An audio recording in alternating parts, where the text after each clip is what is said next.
Hey, it's Makanda here, and happy February to you. I actually want you to have a fruitful February. I want you to be fruitful in 5 areas of your life. And the 5 areas that I want you to be fruitful in is your family, your finances, your future, your friendships, and your faith. In all of those particular aspects.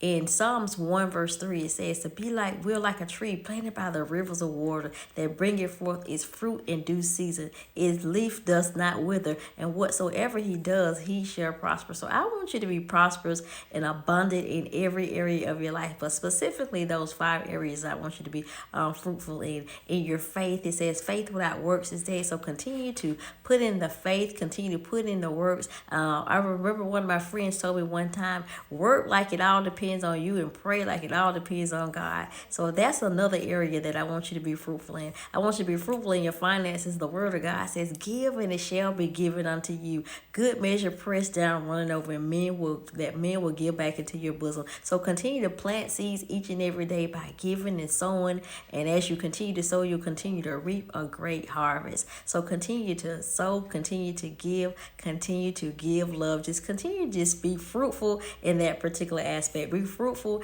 in your friendships. One that is considered friendly is the one that is friendly to other people. So be friendly to other people. And a friend that's sticking closer than a brother, we know who that is. It's Jesus Christ. So that's how friendships they operate. And also, I want you to be fruitful in your future. The Lord says in Jeremiah 29:11, I know the plans that I have for you. Plans of hope and to give you a future. So he plans to give you a future. He has it all planned out. So continue to follow the blueprint that God has given you. To continue to follow in what he has called and commissioned for you to do. So just continue to be fruitful in all areas of your life. And until next time, in the meantime and until next time, remember that you are loved, you are amazing, and you are enough. And this month, we're going to be fruitful in all areas of our life, in our family, our future, our finances, our friendships, and our future. So I'll talk to you soon.